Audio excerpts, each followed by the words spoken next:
A lot of people are worried because they have uncertainty. What seems to be the case is that we do not know what he's thinking. But this doesn't mean it's a bad move that's coming. This just means he hasn't communicated it. Hi everyone, welcome back to another episode of Are We OK? A show that helps you to understand current issue and policies for the man and woman in the street. Now, today we're back with another episode together with YB Rajiv. Just Rajiv will do. I like that. Humble. So, I hope you guys enjoyed the last episode. Rajiv, how's things been? I haven't seen you for 2-3 weeks, I suppose. Things have been hectic, but that's my life. It's always going to be hectic. That's right. But I think I've got enough positive feedback about the show, and I'm glad that we're doing another episode today. Yeah. I saw quite a lot of views, and quite many people like it. Some people also suggested that we should bring back Trisha to be part of the panelist I like of the Trisha. chat, right? I think that will be fun. Now, over the last 2-3 weeks, I think there's not much of news that were very big. I think we were also quite busy. I was in Singapore, just came back. I definitely do notice Singapore is a whole different world. It has evolved so much from the last time I visit as well. Has it been many years? Many years, and this time round when I go there with the intention of bringing our company down. Alright. So it is a whole different thing being a tourist and stuff. Now, Okay. one thing I have to just say this. I was staying somewhere near their national museum, Okay. and the national museum was big, right? Big. Alright. It looks like a shopping mall big. Okay. And comparing to Malaysian National Museum, which only has 4 rooms, All right. I noticed that their museum actually have a lot more Malaysia history than Malaysian National History Museum has about Malaysia. So maybe I should check that out. I've never been to their museum, but I do know they have many museums. Yes. But maybe I should check that out. Quite interesting, right? I start to realize that actually in Malaysia, we kind of have a lack of appreciation towards culture and arts to a certain extent. Well, I think that's all part of developing a country. I think most countries, as they are growing economically, the journey from third world to first, it's like that. Bread and butter first, and then as you get towards first world, then arts and culture, history, appreciating all these softer parts of life. That's right. The softer industry, right? Which Yes. lead to a tourism as a topic in future. It does. But today, let's tackle one topic that has been hot among all people who are interested in the politics and policy kind of area I and think there's judiciary only one and so. issue. Yes, issue. That's right. The issue, the judiciary vacuum right now, right? So, question to start with is this. A lot of people are saying that we are actually facing a judicial crisis. Now, our PM Anwar stepped up and say, we are not facing that. But what do you think personally? I think a lot of people are worried because they have uncertainty. I think there's a lot of when there's a vacuum of certainty, then that's where the worry comes in. That's where the speculation comes in. I think probably the temperature went up a lot more after Rafizi did his press conference a couple of days ago, and I think that might be a significant step up in the temperature, especially bringing in. He wants to bring in Parliament to look into that and all that. I think what could really be helpful is that if Anwar does tell all, narrate the story, what's on his mind. I think that's where the question is, because you do not know what's on his mind. I mean, it's one thing to not extend the tenure of the Chief Justice. It's one thing to say that you choose to honor the contract, but maybe not extend the contract. But if that's the case, then what do you have in mind? Because That's right. I'm sure you have a plan B. And if you don't have a plan B, that's worrying. Yeah. So I think that's where the worry of a crisis is looming. But if you have a plan B that is not acceptable to the legal fraternity, that's also worrying. Right. But we don't know what the plan B is. That's right. We all speculate. So They say it's- even if you look at Rafizi's, and I just to keep myself in the know in politics, I had to listen to Rafizi's press conference from the whole press conference A to Z in the car, just to see what line of attack he's going on. But it's same. I think he's also played it quite careful in not throwing his personal speculation. But it comes back to this. We don't know what Anwar's thinking. Right. And I think this is where it could be very helpful if Anwar speaks up. Right. And shares what he has on his mind, because maybe we've come to expect that if the tenure expires 1st July, she retires 1st July, then we should already know before 1st July who's going to take over. Succession planning. That's right. Because it's not like a case of an accidental death. That's right. This is a case of a known retirement date coming. You know this from months, years. That's right. You knew this from the beginning that this is coming. Yeah, because it's a contract. Yeah, from the and start. it's the same like Zafrul's retirement from ministership in December. You know it's coming. That's right. Yeah, and there's still no narration yet until now. Who's going to take over? Who's going to take over his place? Yeah. Now I get it. Maybe you don't need to tell us the name of the minister that's going to take over from Zafrul. That might make Zafrul a lame duck minister. Like all the investors may start talking to the new minister 6 months before he takes up the job. But at least you should have a plan. Yeah. And even if you don't want to reveal the name of your plan, that name should be revealed as the day comes closer. And that person should be ready to take office of the day the vacancy starts. Yeah.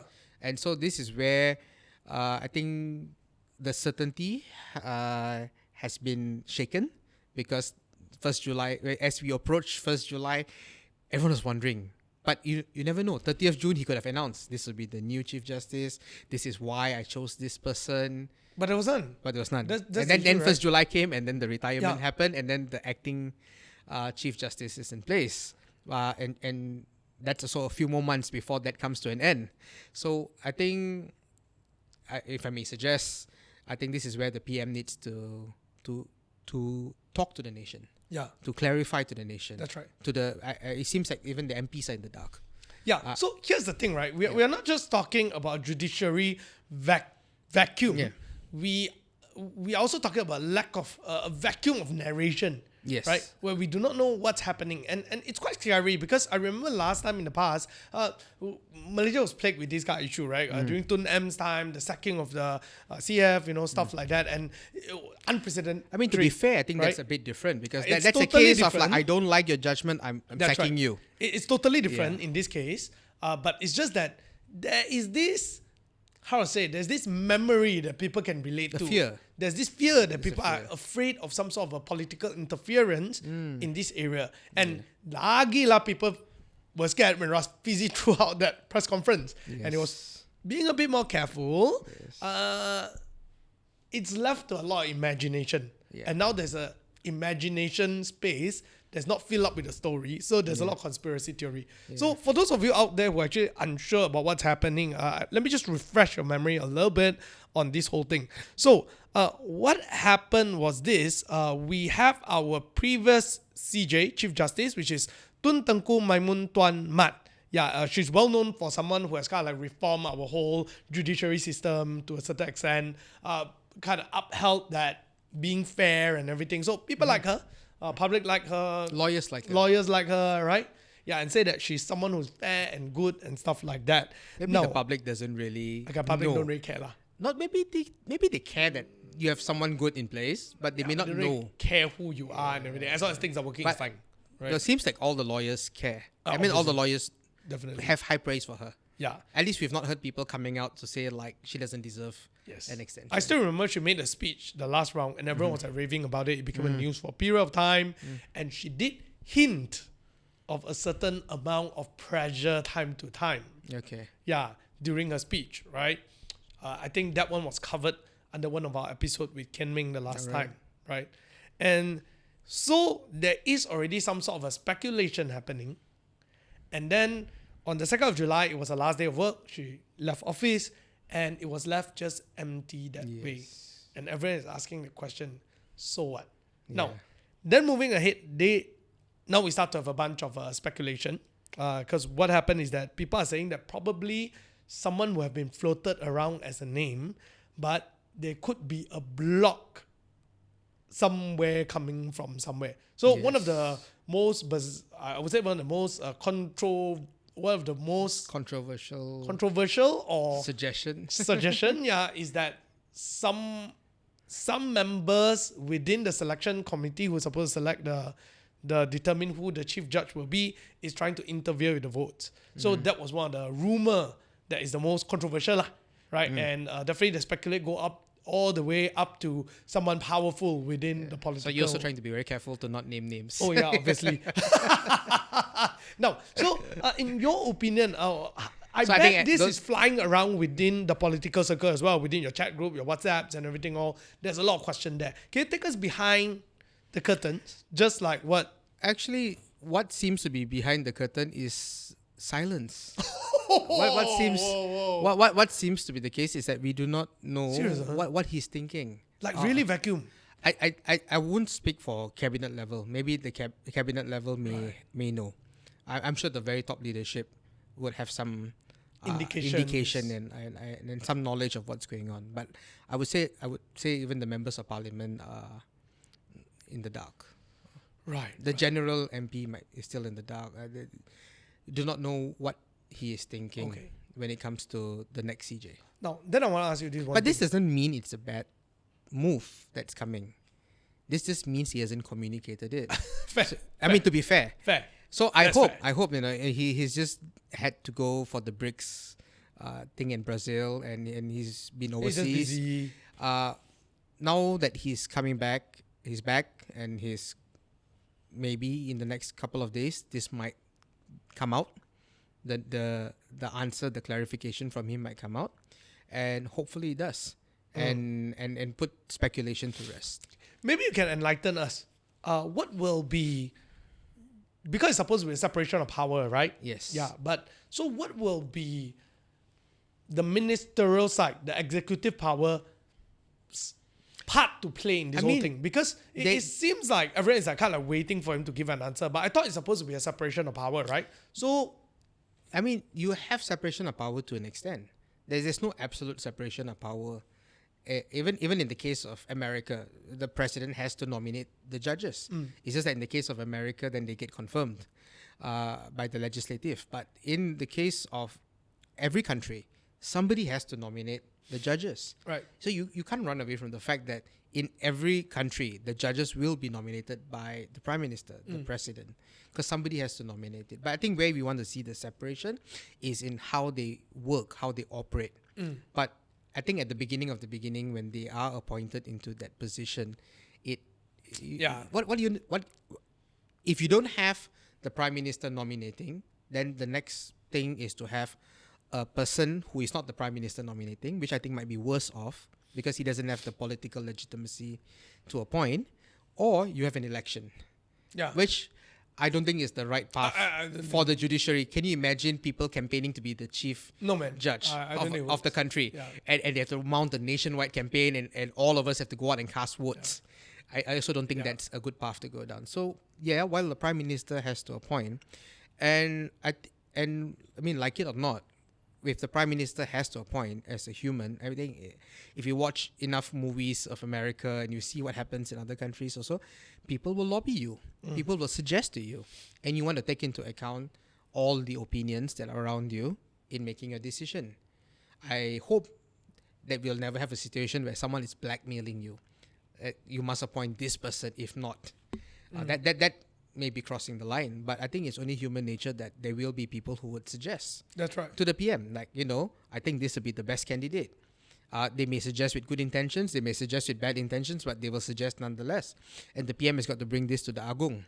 And so there are there is at least the PM and the Agong involved, besides you having the Judicial Commission to suggest, to nominate. So there has to be a process in which judges are appointed into the position. Okay. So while we want that separation, and while the separation should live on as much as possible, you cannot run away from nomination. Okay.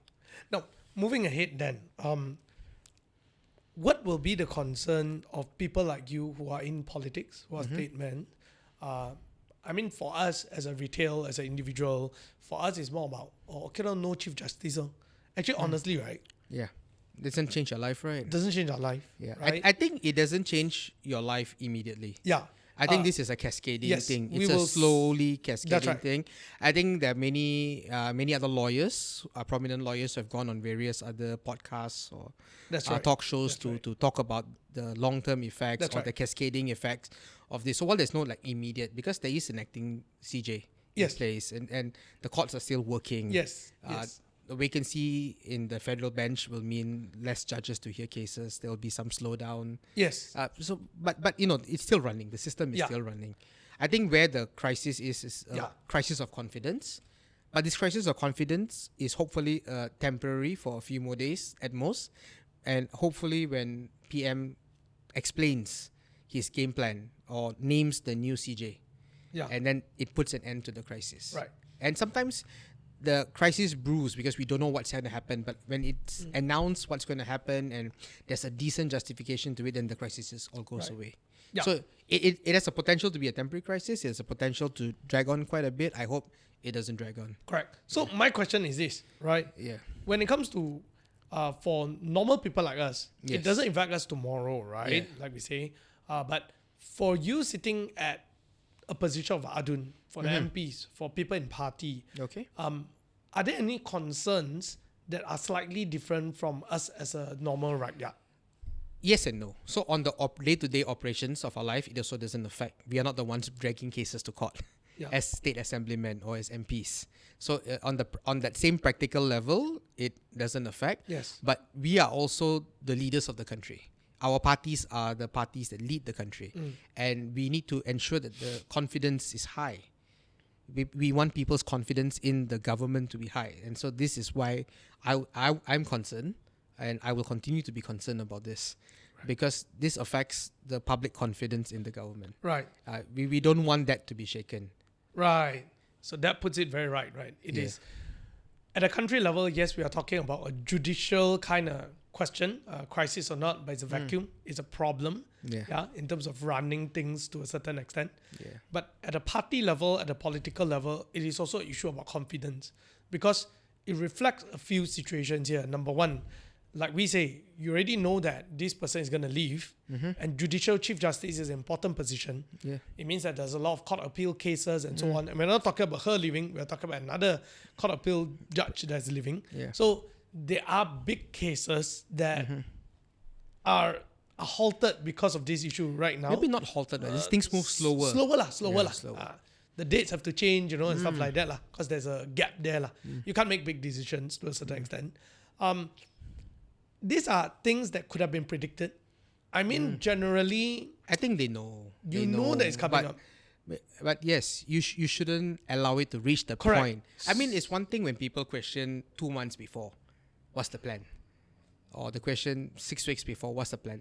And you say, like, maybe in the right time, maybe 2 weeks before, I will tell you what's the plan. But No, it's past already. but when you pass already, then Pass already is either you got no plan or either you got no something plan wrong. or got plan or something wrong. Yeah, correct. So that's why it's a problem of confidence, right? Yes, that's why the confidence Yeah. issue is on the table. Right. But that confidence issue can also be resolved if, let's say, in the next 2 hours, he suddenly, goes and does a live stream and addresses the nation and say, "This is my plan." Yeah, maybe it's I was traveling around. I have no time to sign the nomination document. Okay. Fair. No, cannot. That would, if that is We are the trying to find an reason, excuse for it, lah. if that's the reason, he should have signed it before traveling. Okay. No. So here's the thing that's interesting. It's a matter of either you really didn't plan, or is it a plan that has some sort of can't reach to some sort of a conclusion, right? At this point. Yeah, so right? we don't know which. Correct. Now, so there is another rumor that's floating around right now, which is there is this person called Tan Sri Ahmad Tariruddin Muhammad Saleh, who was the former AG, and they are saying that there are speculations that he might be fast-tracked to be a CJ. I think in the vacuum, speculations go into overdrive. Yes. And so this is where clarification and announcement and address by the PM is very much needed. No. So here's interesting, right? Okay. So why this become a highly controversial thing is because he was appointed to the federal court from the AG's chamber last time, and that time it was during the case of Najib Razak's 1MDB audit tampering case, and he chose to drop that case. Okay. Right? So a lot of people have this layer of lens that they're looking at him in the sense of like someone Who's going to compromise? who's going to compromise, right? And here's the interesting part that if I were to draw some parallel that make this even more controversial. So again, it's speculation, right? So is that because someone like MACC chief was retained in the position, also had a similar kind of thing, and it became extremely effective right now, right? Good news, that's a good thing. Yeah, I'm good with being effective, right? And then we have someone that people are rumoring that could take over that position, right? What are your thoughts about this whole rumor that is going overdrive right now? I mean, I expect nothing less. I mean, when you leave a vacuum, definitely the speculation will come in. And the speculation will definitely go to the extremes. Like, what is the worst case scenario? Because what is the worst possible thing that could happen? We are bracing ourselves. I think it's only human. We are bracing ourselves for the worst possible thing that we can think of that might happen in this vacuum. And once again, like, it may sound like a broken record, but I may caught a bit of unpleasant reaction from the PM, but I think the PM cannot be silent. He must address the nation. And this is not so much of him calling for a meeting among the MPs and just briefing the MPs. That's not enough. I think this is something that he needs to address the nation. Which I agree. And I mean, nowadays addressing the nation is not difficult. You don't need to have satellite trucks coming to the PM office. Do Instagram live also. Yeah, just do an Instagram live or Facebook live, and everybody will pick it up instantly. I think that's very true. I would say that there's no point of speculating to a certain extent because honestly, I agree with you. I also don't feel like jumping in the speculation bandwagon. I don't think that's. I mean, I hear all the speculations out there. Adding on to the speculation, I don't feel it will be helpful. But I think it's time. I think there are voices already calling for, and I will lend support to that, to call for a clarification. I think the PM should clarify, and then we take it from there. That's right. Because if his clarification is largely accepted by the legal fraternity and by civil society and by the public at large, and then we all move on. That's right. And the confidence crisis averted. But if the explanation raises even more questions or even more problems, and then that's where Parliament can swing into action. Maybe there's a Parliament there are about 10 Parliament select committees, and as Rafizi pointed out, William Leong is heading one of the select committees that is the closest to looking into all these nominations and basically institutional reforms. In fact, YB William Leong was very quick to comment on certain other appointments in the past and say, like, the committee will summon them to explain their appointments and whatnot. And so maybe this committee should also kick into action for this case. There are two things here that I want to say is that number one is I think definitely as a Prime Minister you should address it, and you should address it even you do not have a clear decision yet. You should at least say that we are considering and these are some of the complications. So wait for a few more days. Instead of just let it hang. Don't leave it quiet. Yeah. Don't leave it quiet. It will get filled up with other things. Yes. That's the issue. Yes. Now, but I think on the other hand is that I want to ask you this question, right? Do you think it's right for Rafizi to call for this RCI, right? And when he does this, is it truly a real concern, or is it merely part of his coming back to attack, right? It could be a little bit of both, isn't it? It could be a little bit of both. I mean, he chose to call for an RCI. I'm choosing to call for the PM to clarify. I think what I'm calling for is neither too drastic, but also neither is it too small. I think if the PM addresses the nation, explains, then we take it from there. Because sometimes the explanation could highlight even more problems. That's right. or even more problematic thinking. But and sometimes the explanation could highlight genuine, highlight the direction he's going with a genuine constraint of time. Maybe that, they're looking at 3 candidates and they want a bit more time to decide on filling it, but this is their criteria for deciding. And in order to get a few more, maybe 2 more months to decide, so they've decided to go with the acting CJ for now, and then they will make a decision by when on that, or whatever the reason is. I'm trying to be very nice to him by helping him speculate the reason, but I think he should address the nation. Then RCI is like once Anwar answers, let's say there's something scandalous behind it. I think the committee led by William Leong needs to kick into action and not delay any further, to hold hearings, to summon the PM himself, to summon the people around the PM, to hear testimony about what's going on.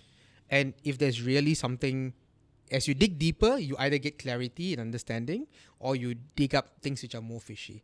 But I think they have not even done that level of digging yet. You don't call an RCI for everything. If not, you'll have 25 RCIs a year. So I'm not saying it's not important. I'm not saying that it's off the table. But I think we haven't even done the first couple of steps.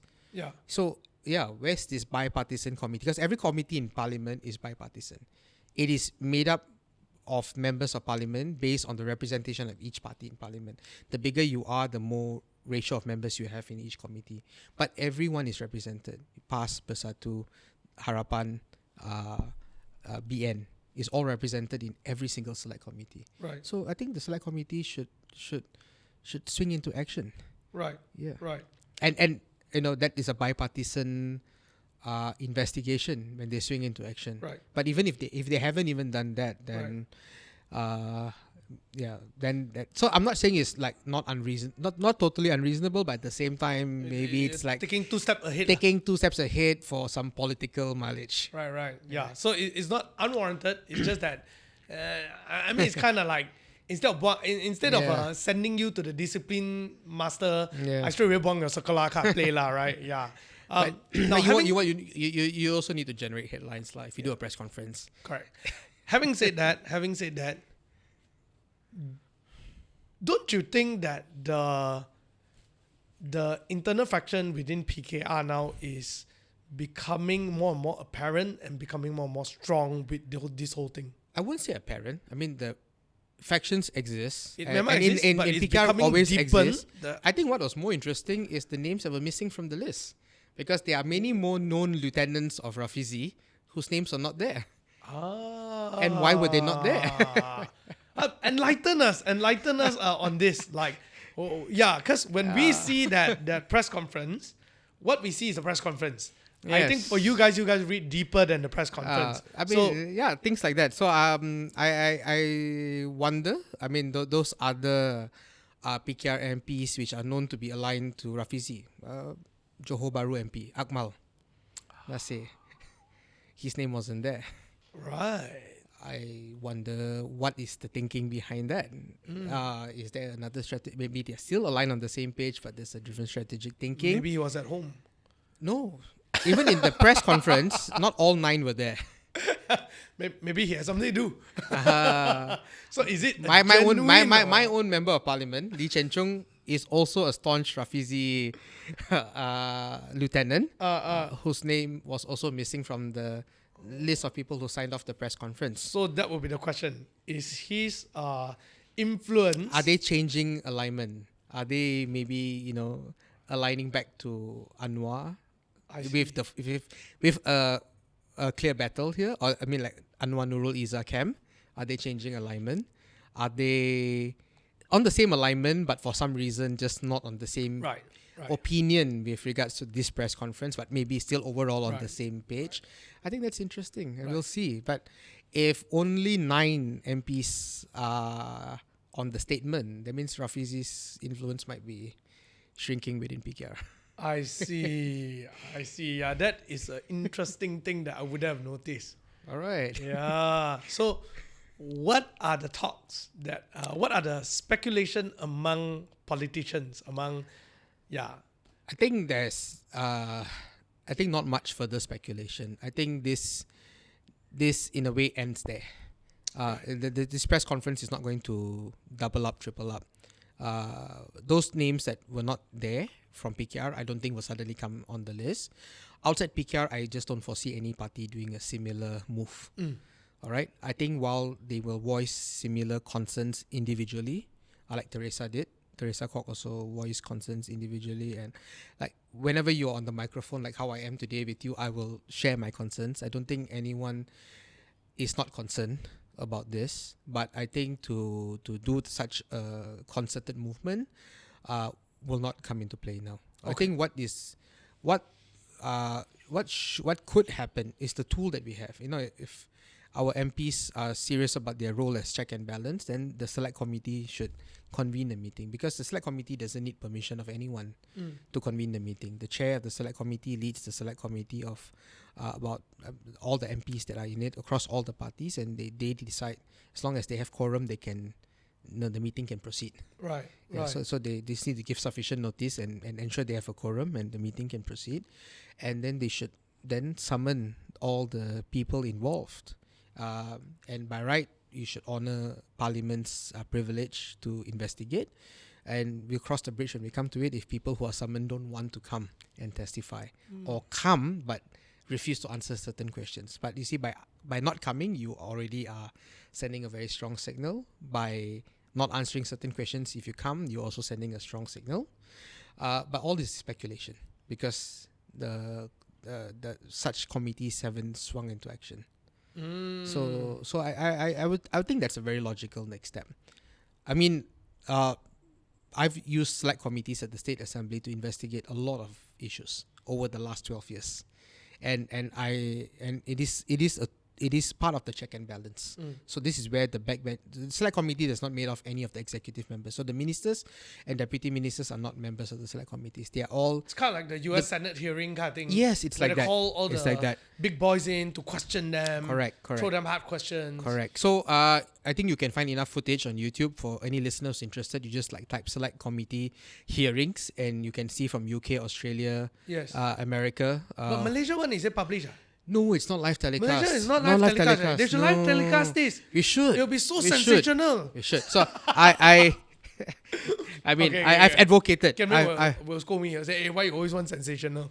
Quite exciting. It's not about sensational, but I've advocated for this. So there's pro and cons,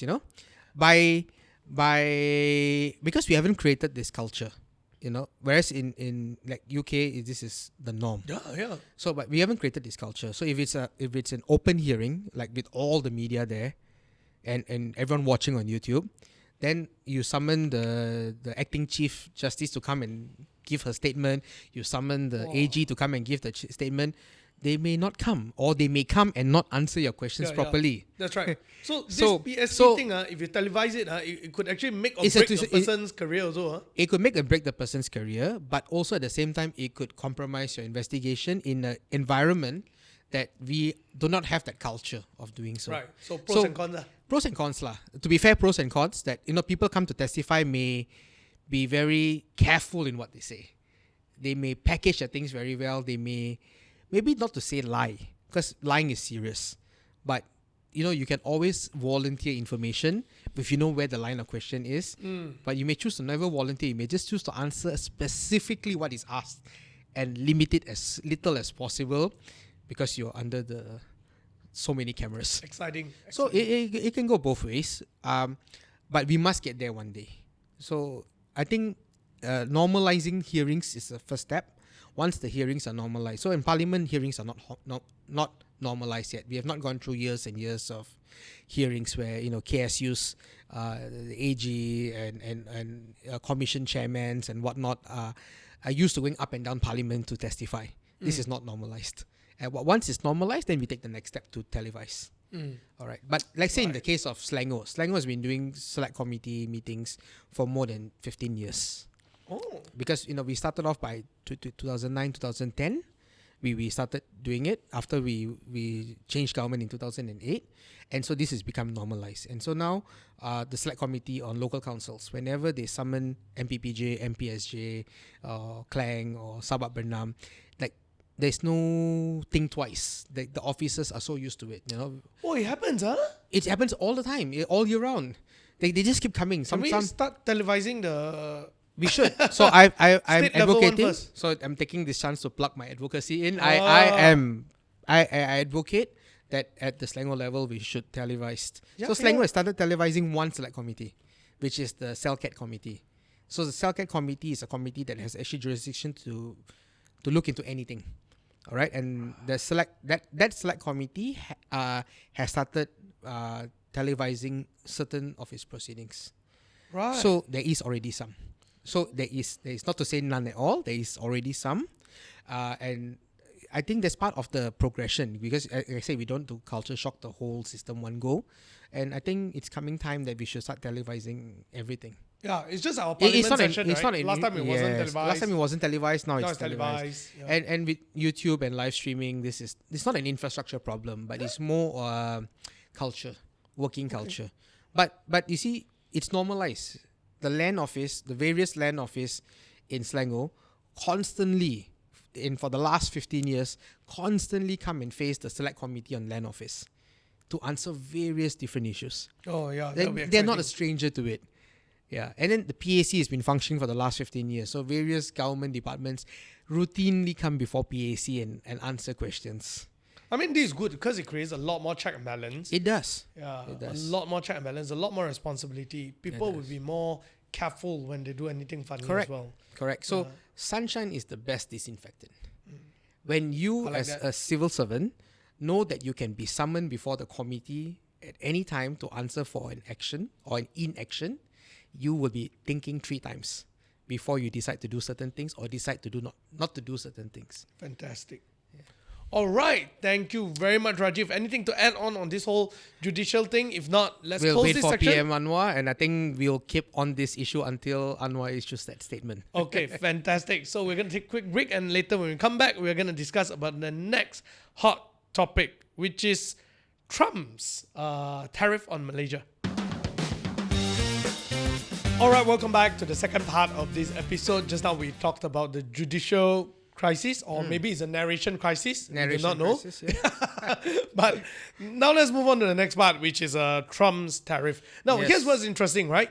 We started off with 24%. Yep. And now the love letter came, and now we're standing at 25%. 25%.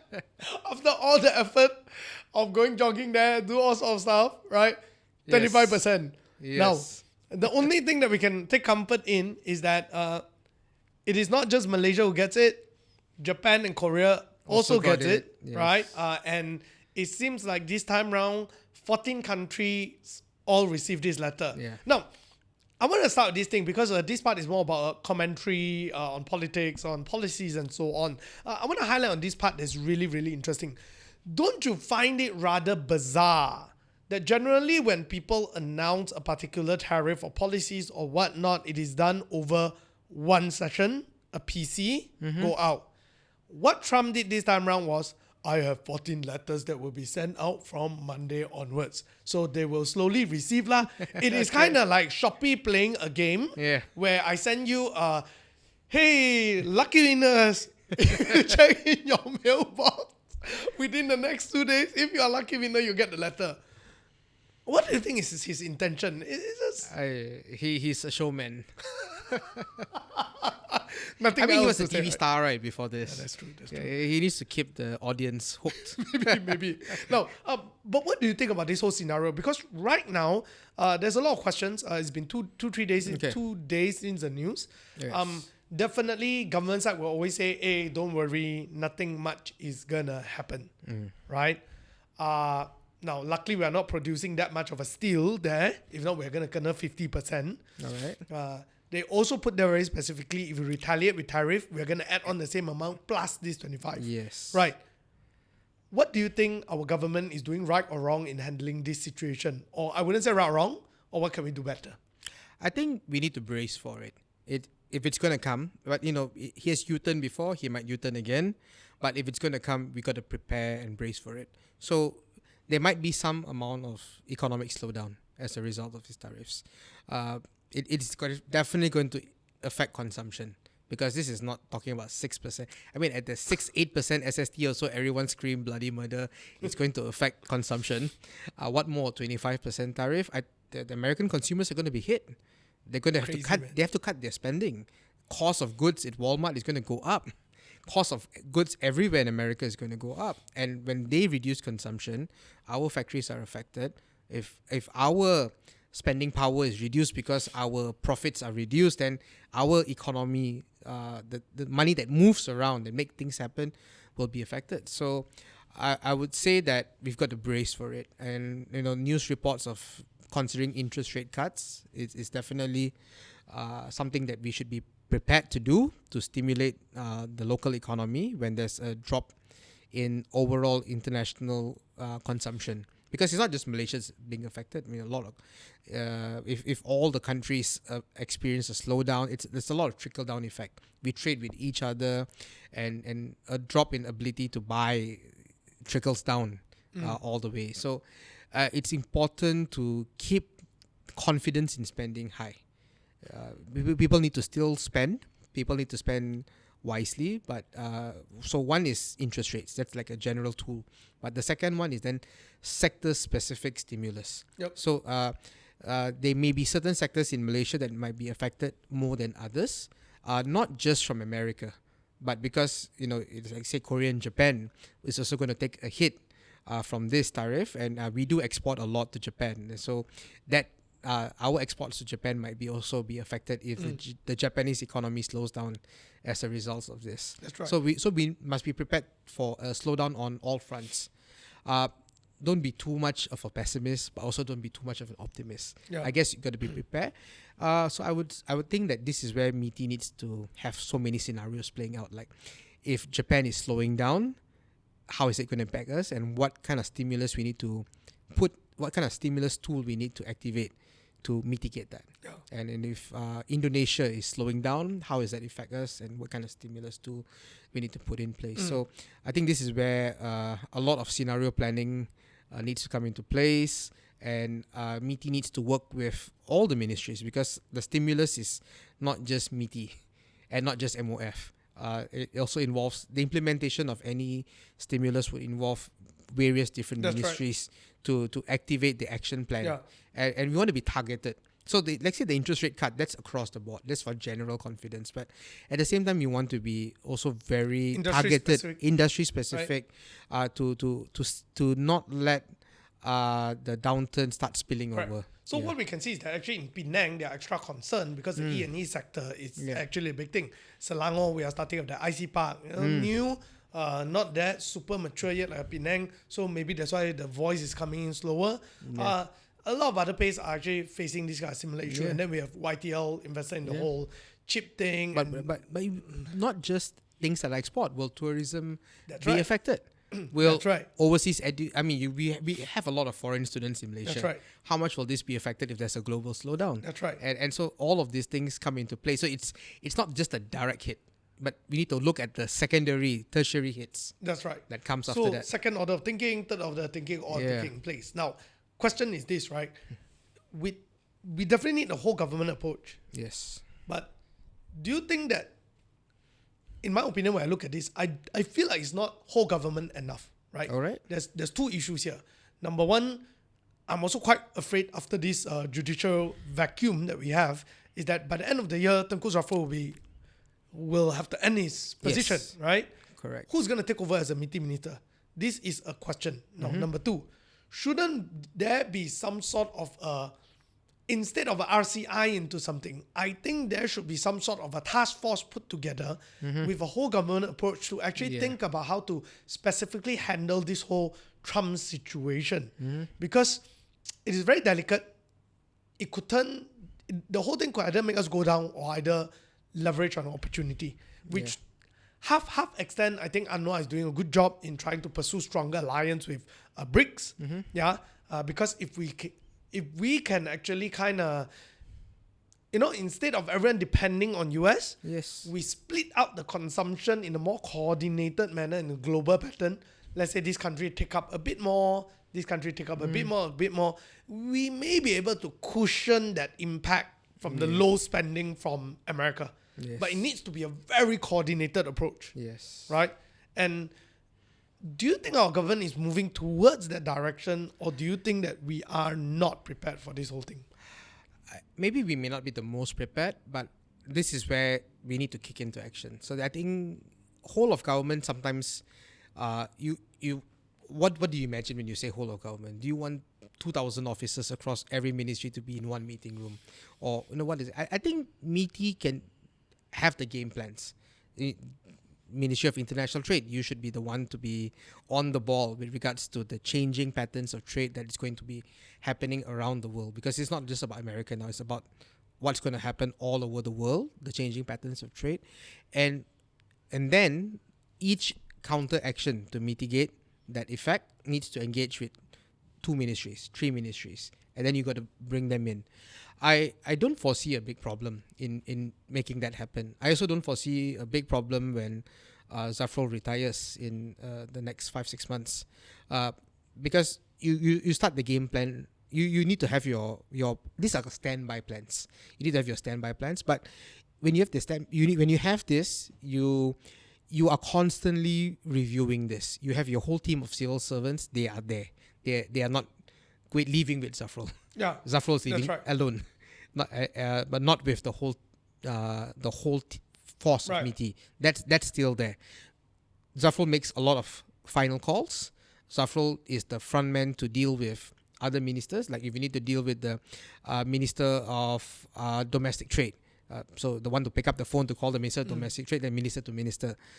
So that's why when you switch the man at the top, I don't foresee that big disruption, especially if the man on the top is of the same caliber.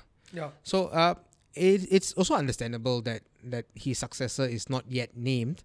I suspect his successor is in cabinet already in a different portfolio and will switch over to MITI. And then a new minister may come in to fill that portfolio. Ooh, any names that you think you will float around as a... Maybe Johari from Plantations to go over, because if UMNO... UMNO may claim it's like an UMNO ministry. He's also from UMNO, but also at the same time, I think he has enough credibility as an economic man, a He has finance enough man. credibility to do that. Yeah. He was MOF2 before this. Yep. So I think he could be... Yeah. I mean, party aside, Yeah. he does I look think like credible maybe that individual. will be my pick for it. But I also don't think when it comes to cabinet positions, announcing it too early is also the right thing to do. Early, not good. I mean, can you imagine all the industries will say like, okay, let's stop talking to Zafrul, let's start talking to him. Yeah. And he's like, I'm still in this ministry. I've not been appointed there. But suddenly, I everyone hope else though will there help won't her. be a narration vacuum on this. Yeah. Because So I hope it will be that... extra scary with all these kind of thing happening and suddenly there's a... Yeah. So because as a cabinet minister already, he has already taken the oath of office in front of the Agong and all that. So the swap is not too difficult. I think it just needs to be put in place. Right.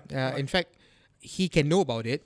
Whoever the new incoming minister is can be told that he's the incoming minister, and he can prepare himself. Yep. He can, Maybe that's already happening. and maybe it's already happened. We don't know because they shouldn't tell. Yeah. I think it's too early to make any public announcement. But in terms of familiarizing himself with all the international trade issues, in terms of meeting the senior staff in MITI and getting to know them, and maybe sitting in on some internal meetings in the final weeks. Maybe not all, because he still has his other job to run, will smoothen the transition. But I don't see that as a problem, because you can't depend on one minister to be driving this. This is the whole of MITI, and you're just changing the man at the top. Right. Right. So I don't see this as a potentially big problem. Yeah. On the global side, so internally Malaysia, I think these are the things that we can float around, we can suggest. I think the idea of a industry-specific stimulus to brace for this whole thing could be a good idea. I think on the other hand, we just have to Wait and see. wait and see lah, because this is not something we can control. It's nothing. Right. It's something we can Nothing control, we can control. and this is not something that's steady. That's I mean, right. if Singapore announced a new policy, I think we can be quite sure that that's the policy. Yeah, Trump But already this- he already said, I give you another 30 days. By 1st of August, I may change my mind. Yeah. He already said that already. Yeah. So we shouldn't be bothered, in my opinion. Yeah. So that's why you need to have plan A, B, C, D, E That's right.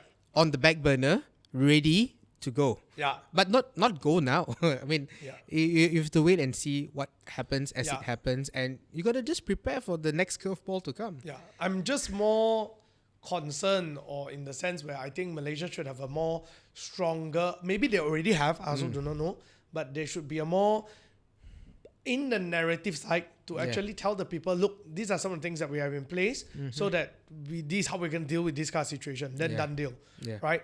I think on the other hand, I want to ask you this, right? Is that in the not Singapore, on the American front, right? Yes. A lot of people are definitely speculating that Trump is trying to engineer a recession, because as a businessman, the greatest benefit that he's going to get moving ahead is actually by reducing interest rate, allowing his business to thrive a lot more, and he's no shame about announcing that his family is in it. Okay. Yeah, he's probably one of the most crazy that I've ever seen. Yes. Really no shame. Yeah, Yeah. it's like, "Oh, I'm there, right? So what can you say, right?" Yeah. I mean, yeah. So, do you think that it is true that, or what are your speculations to that? Because it seems like to me, he slowed down on the China thing, and this time he's not attacking China because he knows that freaks the whole business circle out. Walmart, all those actually, the day that he announced the tariff on China, Walmart CEO went to him and told him, look, if you do this, everything is going to be empty in the stores within the next few days. You're not going to be looking at a lowering on the interest rate. What you're going to be looking at is a civil war because people are going to go into extreme panic because nothing is going to happen. But if you just start targeting countries like Malaysia, it is more of a gradual engineering of recession in US, therefore forcing the hand of Fed to lower interest rate. It could swing both ways. I think at his age and at his wealth, of course, growing his wealth is definitely a welcome thing, a happy thing, but I think not at the expense of his legacy. So I find it hard to believe that he will jeopardize his legacy and throw it all down the drain. Because if he actually engineers a recession, that is what he's going to be remembered for. That's what history is going to remember him for.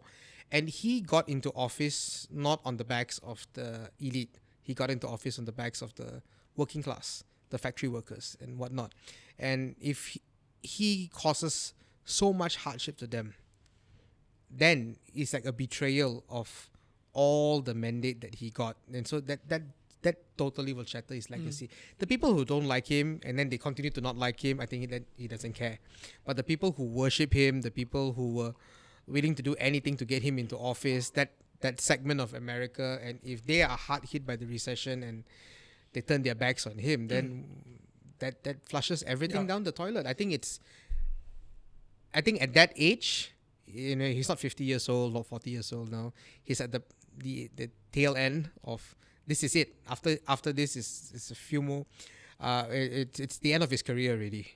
He is the pinnacle of the pinnacle. Now, what does he want to go down? So I don't know. Maybe I don't quite buy this engineering a recession for his private profit, because you have a lot to lose and very little to gain. Your bank account be a bit bigger, but your life is the same. You got private jets. You got everything you want. You got enough money to buy anything you could ever dream of for the next 5 generations.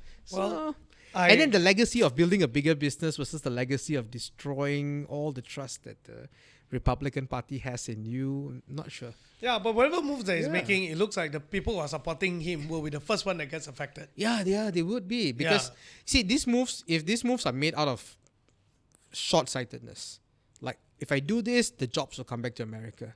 So it's done with noble, so-called quote-unquote noble intentions, but short-sightedness, because some policy, you do it it's not the right tool to achieve what you want. It's in fact the tool will backlash and kill you back. Yeah.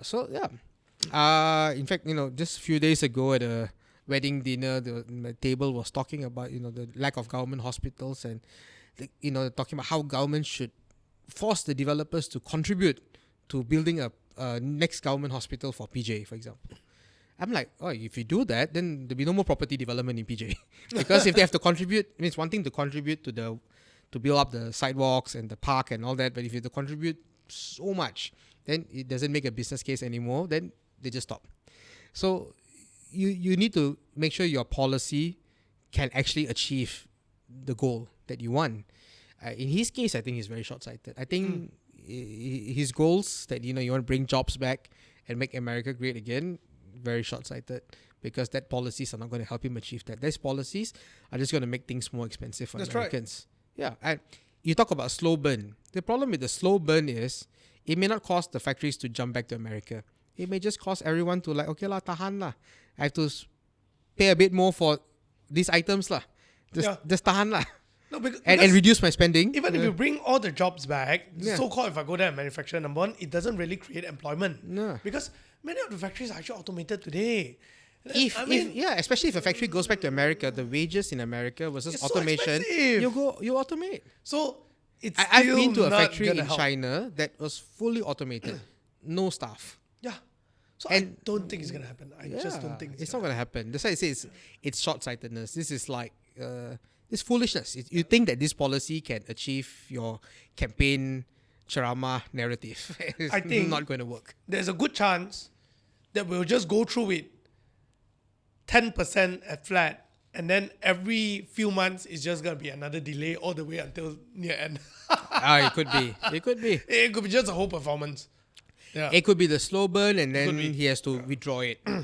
Yeah. Because you cannot run away from the fact that the American consumer will be the victims. That's right. When the goods go into America and the taxes get imposed on it, everything in Walmart is going to get more expensive. Yeah. So it's going to affect them. So yeah, I think that's on the America front, and we have to talk about it because at the end of the day, it affects us. It affects Yeah. us. We are a trading nation. That's right. And I think that the best way the world can move forward is, I still think, is actually really to diversify away from America. But this means that they will deteriorate. There's this whole idea that America is great and strong, it will never fall. I would say that... It's not about great and strong. It's just that because America has a very huge consumption. Population. The population is big. And It's the high- fourth largest population in the yeah, world. and high spending power. Yeah. So even if Simple you as take that. aside the high spending power, the population is huge. 300 million, man. Yeah, more than that now. More than that now. Yeah, 300 plus. So with a huge population, definitely the consumption is high. So you are not talking about cutting off trade with another country that is 10 million people, whose consumption, no matter how rich Denmark is GDP per capita, the overall consumption, just because it's a country of less than 10 million people, will never come right. anywhere close to America. Sounds like Singapore. Same with Singapore. The consumption of Singapore, no matter, even though the That's GDP right. per capita is so high, Yeah. the overall The sheer consumption of population. Singapore, because the sheer population, and that's something that it's, for better or for worse on America's side, it's got sheer population, with only China and India having more population than America. Yeah, I think these are some of the things that we have to pay attention to. And I think that China seems like is taking advantage of this to establish themselves as a global superpower. Could there be a change in the overall economics? I would say that there could be, but it will be a long change. It's just like from UK to US, it took decades, man. Many decades. It will be a long change. Many decades. It will be a long change. So what America will lose is its ability to impose its opinions and values Yep. on the world. Yep. But unfortunately, as a consumption magnet, It's still gonna be there. It's there. It's It's there. still going to be there. And the other thing about America, I mean, maybe I don't know why Donald Trump doesn't seem to realize that America is very great in a few things. For example, software. Yeah. I mean, Google, Facebook, Apple, everything is American. That's why a lot of people say it's unfair when you talk about tariff, because if you look at service, It's as the other an way around. export, Yes. it's the other way around, and It's the that's other way high around. margin. Yes. You're talking about for every dollar that people consume, you are taking home 80 cents, let's say, Yeah. right? And the things that is imposing tariff on, I sell to you $1, I only get back 20 cents. Yeah. So it's not like it's not gonna get. if countries really want to retaliate against America, maybe a tax on all American digital services, Ooh. and see whether China can quickly catch up and take over. Oh, that could change things. Yeah, that's Yeah. why the key is not to let China take over the technology age. If China wants to take over the technology age, it will be another story. And what we can see is, if you look at the mobile space itself, Apple is losing its position quite quickly, right? Okay. If you look at Honor, you look at all these. They're No, the global but that's selling hardware phones. manufacturers. Correct. It's all still It begins living on from there. Android. It begins from there, Yeah. and we'll just have to see where it goes. But in the end of the day, all of these devices, China, Korea, Japan, Still wherever they depend come on from, they're all living on Or American Android software. and, If it's not Apple, it's Android. yeah. It's You all never living know, on never know. American software. Just don't Whatever social force it platform. hard enough that they end up shifting their HQ to Out another of country, America lah. Yes. which could be.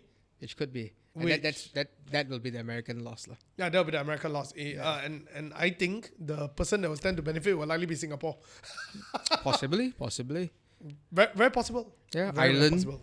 Island also nation, government is good for business, doesn't interfere that much, transparent, upholds itself. So fair. Okay, but that's topic for another day. All right. I think the last two topics I want to touch about for today that we spoke about, number one will be TNB, and I thought it would be interesting that we touch a little bit about parking, right? All right. There's this whole talks about PJ parking being privatized. They just brought up just now, right? Now, we're not going to go in detail of the nuances. No nuances. Okay. But I want to ask you, should people actually be concerned? You're always right. Everyone is right to be concerned. I think privatization in itself is a neutral word. It can go good, it can go bad. So privatization in itself can oftentimes bring efficiency into the process that is beneficial to the consumer. Yep. So in itself, the concept of privatization is neutral. It's not necessarily good, it's not necessarily bad. So it all comes to the devil of the details of what it is. And in terms of the speculation of what may be happening to parking, there's no decisions made in this case. In case listeners out there may be wondering, there have been a few newspaper articles on potential privatization and it taking away the revenue of local council. But all of these are at beginning stage. People are proposing and MPPJ has not awarded anything to anyone. And once again, the devil comes in details, and we've got to see how this plays out as to what the details are, because this hasn't come out yet. But it's a neutral thing for a start to say. I know that there are many people who fear because there's a legacy of bad privatization deals in this country. So you're right to be fearful. I'm also concerned. I wouldn't say I'm fearful. Yeah. Actually, I'm also neutral. Yeah. Because I feel like the question is in the details lah. Yeah. Like, what are you gonna do lah? Yeah. Because there also has been many proof that sometimes when privatization kicks in, it becomes better. Yeah. Right. Yeah. So. So I think let's give it some time. We could pick this up in a few episodes from today when more details surface. But maybe for today it's still very premature. That's right. So just to let people have an awareness about the issue, so that they can think about it for themselves, right? Okay. Yeah. TNB. Next one. I think to start off with, we got to give credit where credit is due. A lot of implementation in this country has hit hiccups. Especially because subsidized. Yeah, subsidy removal. Subsidy removal often hits a public storm, hiccups, a lot of anger, confusion, backlash. I think the government was quite clear that it's going to happen in July from months ago. But as you've seen, with other things that was going to happen in July, like the SST, right all the way to the finish line, there was a lot of hiccups, stumbling, until like the very last days, the apple and oranges were released from the SST. So a lot of things went back and forth. I think with the TNB one was a lot more organized. I think so. Credit to them in terms of the subsidy problem has to be addressed, because there is a real cost of fuel problem since the Ukraine war, and government cannot be absorbing this forever. So it has to be passed down to the consumer, but at the same time we want to minimize the impact on the lower income consumers who will be harder hit. I think those who in the upper middle class, if your bill goes up by a little bit, you may not realize. In fact, it's quite possible that a lot of listeners out there, you can't tell me exactly how much your bill is. That's right. You just put in auto debit every month, it gets paid, and you're not actually really sure. You roughly know the range lah. It's actually 300 something lah, 700 something lah. But you don't know exactly how much is it. And what was done, I think the announcement. So the announcement wasn't too early, but it also wasn't too last minute of what the new tariff will be. And in the new tariff, also the infographics to explain if your usage is this much, what is the impact to your bill. If your usage is this much, there was like 25 lines, so many steps, so many different consumer levels, and what is the impact. So in terms of the confusion, it was really minimized. I think it's as little confusion as you could possibly get from an announcement. You see, with the SST, we had so many questions in the last session, and then we keep talking about let the government clarify and let this public engagement refine the process and all that. But you see, with the TNB announcement, quiet. Correct. Because we get it, and then the bottom 40% of the consumers, bottom 50% of the consumers, not negatively affected. Their tariffs didn't go up as what PM promised. In fact, there could be a chance of reducing. Some of them even reduced a little bit. When the global fuel price yes. is at a certain level. So, a couple of changes so people focus a lot on the tariff, whether how much is going to go up, how much is going to hit me. That's right. How much pain is going to come to my pocket, and for a lot of the middle income and lower middle income homes in this country, spat a hit. So sigh of relief, we all move on. And I think we may have missed maybe 2 notable changes to our electricity system in this country. The first is the monthly tariff adjustment. This automatic fuel adjustment. That's right. Yeah, so it's going to come in. That means your tariff is going to go a little bit up and down every month. And I think this is really, really necessary. Because if you have a hit in the coal prices and gas prices since the Ukraine war 3 years ago, and you keep stomaching that hit, month in, month out, the government bears the brunt of that hit. And eventually one day the government lets it go on you. Then you feel like, wow, why suddenly the tariff goes so high? Because the government has been swallowing a lot of the fluctuations. But if the thing happens every month, you can see the fluctuation go. And as you see it go up, because it's a monthly thing, you will also see it come down. It won't be a one-way street. Whereas if the government adjusts the tariff once every 10 years, it's a one-way street. It's always going to go up.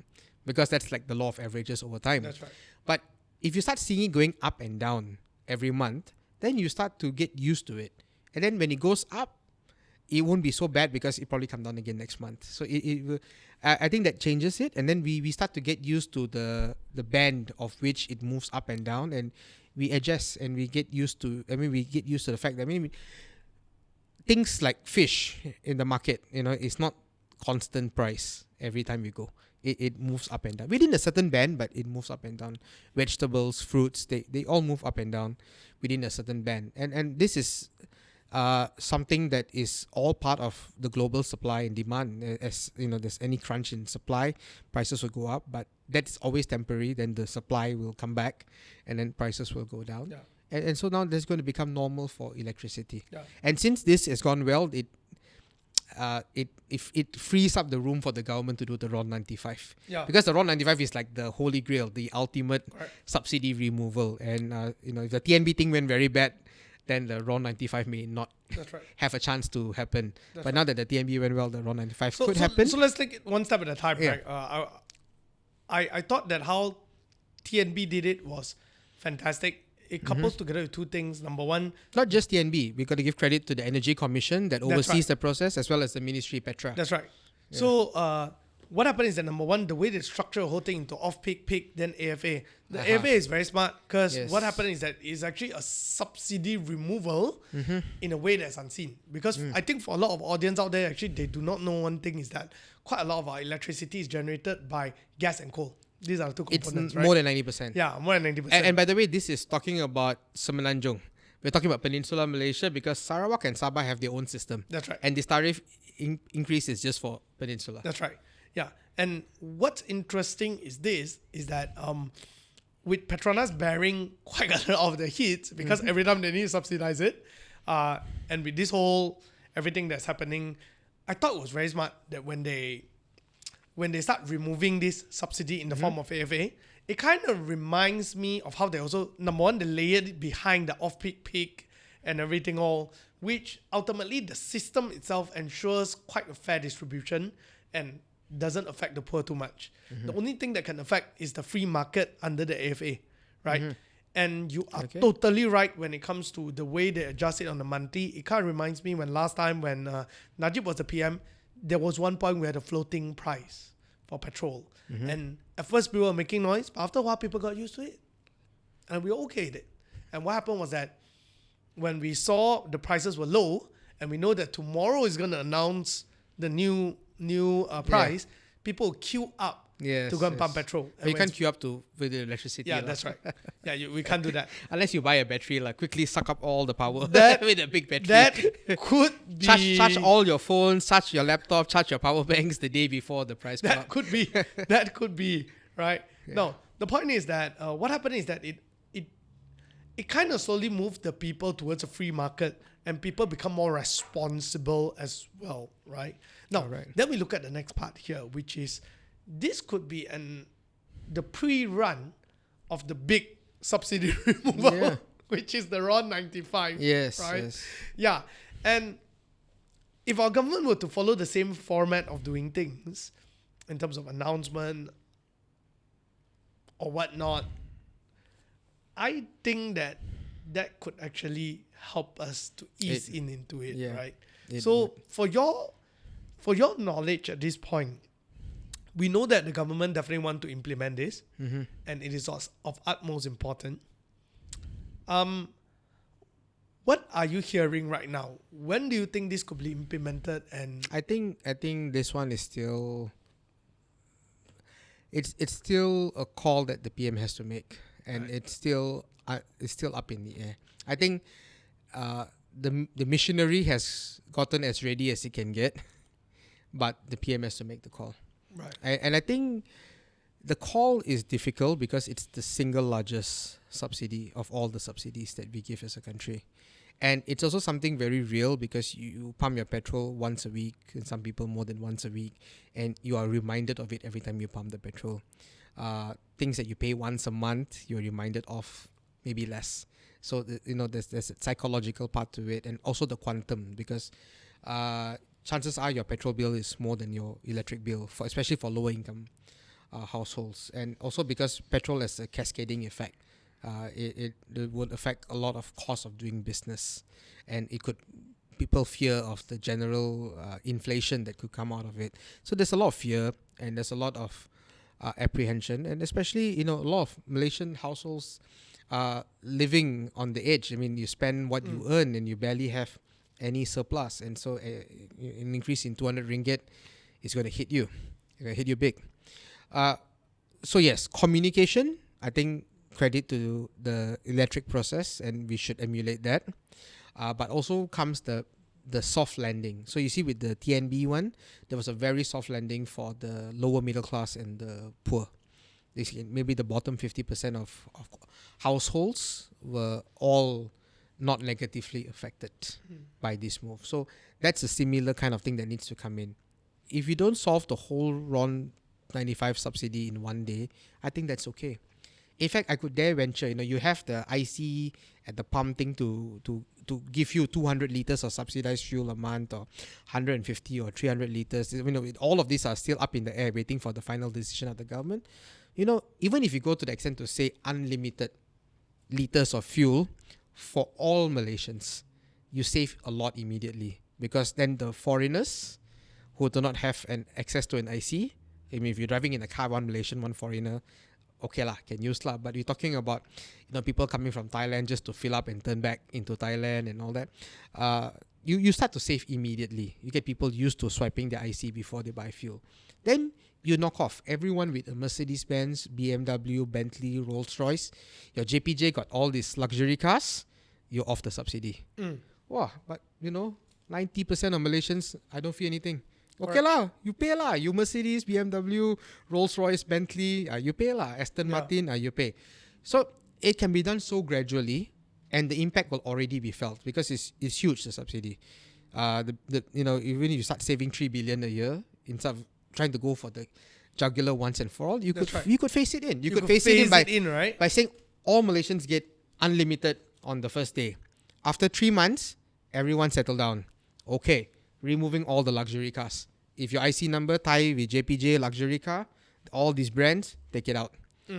So all the Japanese brands, all the Perodua, Myvi, China brands, okay, all of you can still continue to get subsidy. Then, okay, I cut you down to 300 liters a month, which is a fair amount for most people. For most people, it's fair. Yeah, in fact, if you don't want to go 300, so go 400 liters a month.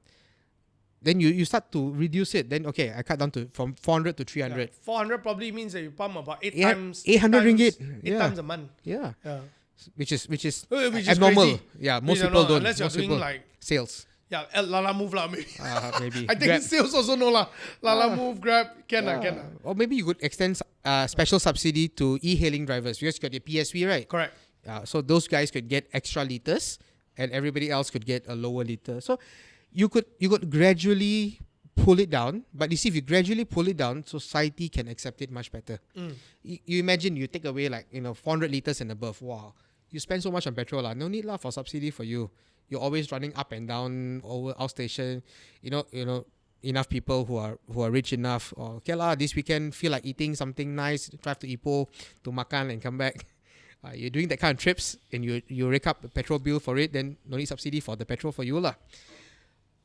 Then you could slowly then adjust. Okay, now we've taken out all the luxury cars. Next we go by income. Yeah, you report income tax. If your income reported in income tax more than 20,000 a month, okay, remove you. Then after 6 months, okay, 17,000 and above, remove you.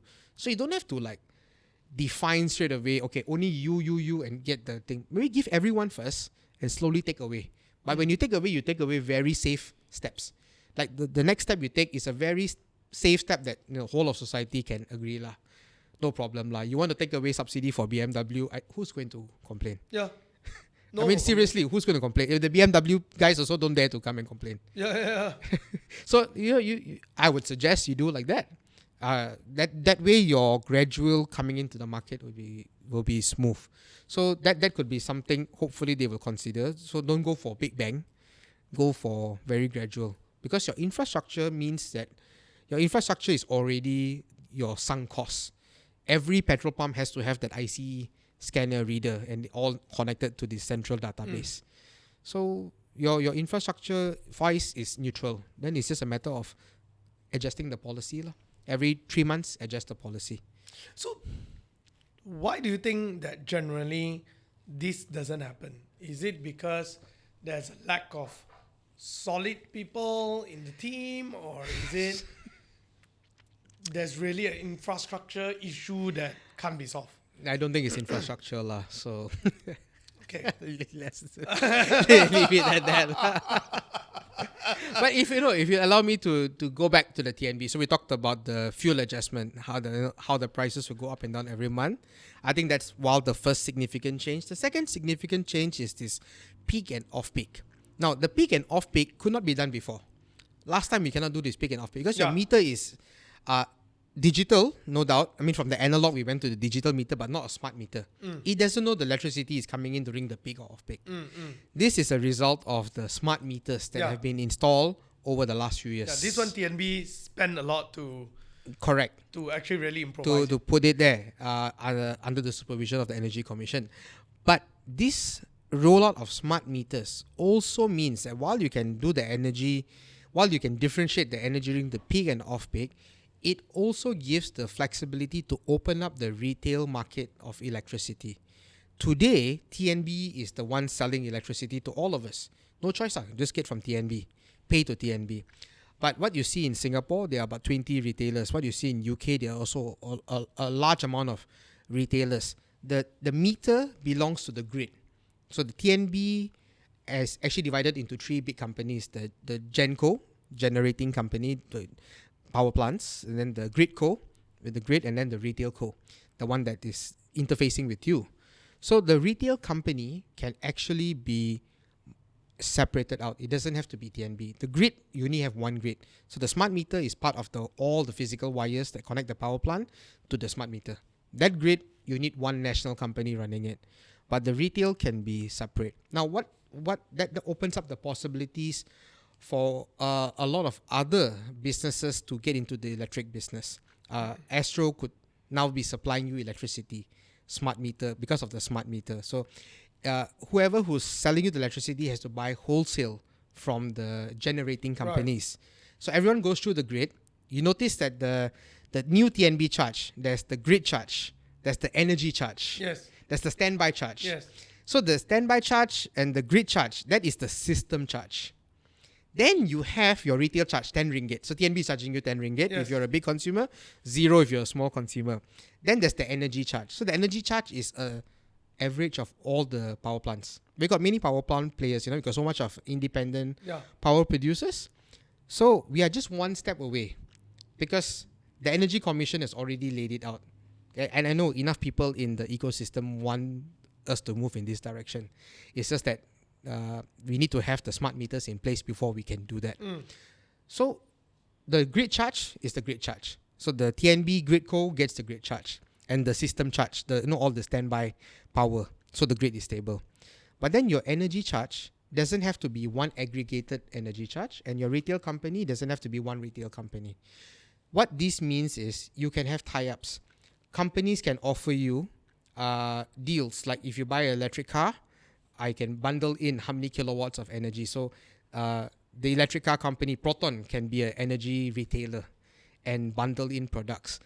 Electrical appliances can bundle in. Your peak and off-peak is offered in two categories by TNB, but maybe by Samsung, they could offer you 12 bands. Every 2 hours, the price changes according to what the generating charges change. And by the way, the power plants, they charge the grid in half an hour blocks. So there's actually 48 different charges throughout the day. So these 48 different charges, TNB averages it out into one big lump sum for you before this. And now moving forward, they're going to lump it up into two. So this could lead to a lot of private company coming in and develop innovative packages. It kind of turns into another situation where like phone mobile services, right? Correct. So where everyone got their own different kind of ways of charging. Can you imagine you're charging your electric car at home, and that's going to be a big power consumption of everything you have in your house, right? And you can program it so that when the electricity bill is at the cheapest 5 hours of the night, because every half an hour the price actually changes. So if there's a retail company that offers you that same transparency, I get the 48 blocks, I offer you back the 48 blocks. Every half an hour the price change. Then your car charging will charge in the cheapest 5 hours rather than charging at the blanket 5 hours. When you plug in, it charges the 5 hours. So maybe it doesn't need to charge until 2 a.m. because in the middle of the night, consumption is the lowest. That's the Malaysian pattern lah. So 1 a.m., 2 a.m. until 6 a.m., 7 a.m., that's when the consumption is lowest. So when you go back home at 9 a.m., you plug in your car, it shouldn't charge at 9 o'clock. It should start charging at 2 a.m. When electricity is at its cheapest. Right. Yeah. So your washing machine can be smart enough to know that, okay, I buy the washing machine from Samsung. It comes with the electric package, includes 15 washes a month, but all the washes will take place at 3 a.m. Put your clothes in, put your detergent in, 3 a.m. the washing machine will start. Wow. Because 3 a.m. is cheapest. Wow. So this is the power of the smart meter. Because we already have the smart meter on the power generator sites, every half an hour, it's a different price depending on what power plants are dispatched to fulfill the consumption. We always dispatch the cheapest plant to the most expensive plant. So when we dispatch less plants, that's when the tariff is the cheapest. And the tariff is the cheapest at 2 a.m., 3 a.m., 5 a.m., 6 a.m. And the tariff is most expensive at 8 p.m. That's when everyone's aircon is on and everyone's lights is on and everything is on, TV is on. So that's why your 2 p.m. to 10 p.m. is your peak consumption in the country. Afternoon when it's very hot, evening, your night, your dinner time is also, everything is on. Yeah. Every shopping mall is on. I think everything everywhere is on. The main is the commercial buildings using it. Factories. Factories, commercial, they are the ones that 10 p.m. all the shopping mall close. Betul? That's why they're off-peak hour. That's off-peak is 10 p.m. onwards. Yes. Suddenly there's a pshum in the national power consumption. Wow, Hai Di Lao good lah. Hai Di Lao open after 10 p.m. cheap lah. Cheap. So the electricity cheap. So with the smart meter now, you are now TNB is rewarding you in 2 big blocks. But by allowing 5 more companies to come into play, they can offer you packages that are of a different variety. And then you can take what suits you. So let's have 5 more companies come into play. After all, with the Do you think that's happening? Do you think there's already talks at the back? There has been talks in the back for the last 5-10 years. There has to be, right? There is. And I think TNB has been bracing itself in at least the last 5, if not more than that, years for this to happen. So it is coming. By installing the smart meters, it's coming already. So the thing is, when you have sufficient mass of not every house has a smart meter, I think yet. No. Not all, but it's already gotten to a huge amount. That's why now it's optional. Today, you can sign up for it if you want to, because not every house has a smart meter. But when we reach the point that every house has a smart meter, then it's not. Then it may be not optional anymore. That's right. Then TNB can offer you 2 blocks, but somebody else can offer you a different plan that is 5 blocks. Kind of mobile devices. But you see, it's all the creativity. You must make it simple enough for the consumer, but your creativity in adjusting it will definitely benefit. I mean, competition always helps. Yeah. That's right. Yeah. So in the way the Energy Commission is pushing this forward, without telling you, is pushing it forward by, you look at the bill, they broke out your grid charge because it's not one lump sum money that goes to TNB. The regulated portion of TNB is the grid, so that part is like, okay, that's protected. That company, in the sense of its accounts as well as its competition, is protected, but the retail doesn't have to be protected. So TNB is charging you 10 ringgit retail, but if let's say Astro comes in and 7-Eleven comes in and what other company comes in, they probably won't charge you the 10 ringgit. They will probably find another creative way to attract you to switch over to them. Yeah, that's right. Yeah, and then you know what other creative things can come into play? Green energy. That means rather than taking from the pool of all the power plants every half an hour block, you only take from renewable power plants. That means your electricity may be a bit more expensive, but you only take from the green power plants. So no coal, no gas for you. Just take the hydro and solar. Then consumers have the option to choose purchasing power like that, which is what's happening in Singapore. So with this tariff change, people all focus on the subsidy removal, and that's true. That's a very big component. But this other component, the fuel adjustment, we have some amount of people talking about it, but not so much. And we talked about it today. But the last component, the opening up of the retail market, is the one that hasn't been talked about. Yep. But you see, the hint has been put into place by the breaking down of the tariff into 4 components rather than 1 component. So you heard it here first. It's coming your way. Okay, this is good. This is also good for the investment community and for business owners. Yes. Because it tells us a lot about trends and where business are headed to. If the power can be, the retail competition can come into play for the consumer market, and we can already imagine how people may do different packages for the consumer, what more for the factories? What more for the commercial buildings? Yeah, so those things will also come into play. And factories, maybe commercial buildings may not have so much flexibility. Shopping mall open 10 to 10 so can't run You just when you consume right? It's kind of like phone lines. We have corporate plans. Yeah. So maybe some buildings cannot run much, but some buildings like factory, your energy intensive process could happen through automation at 3 a.m. That's right.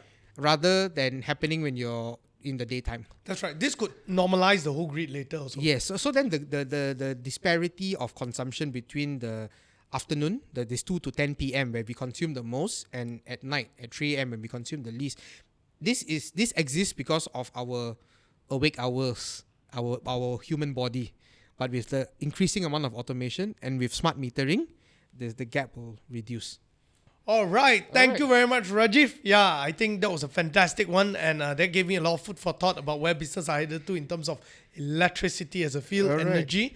For those of you out there, if you like this particular episode, please hit the like and subscribe button. And if you have any comments, whether it's regarding the judiciary, whether regarding TNB, where you heard it first here, do share with us in the comment. If you'd like us to continue producing episodes like this, give us a thumbs up in the comment as well. Thank you very much. All right, till we see you again.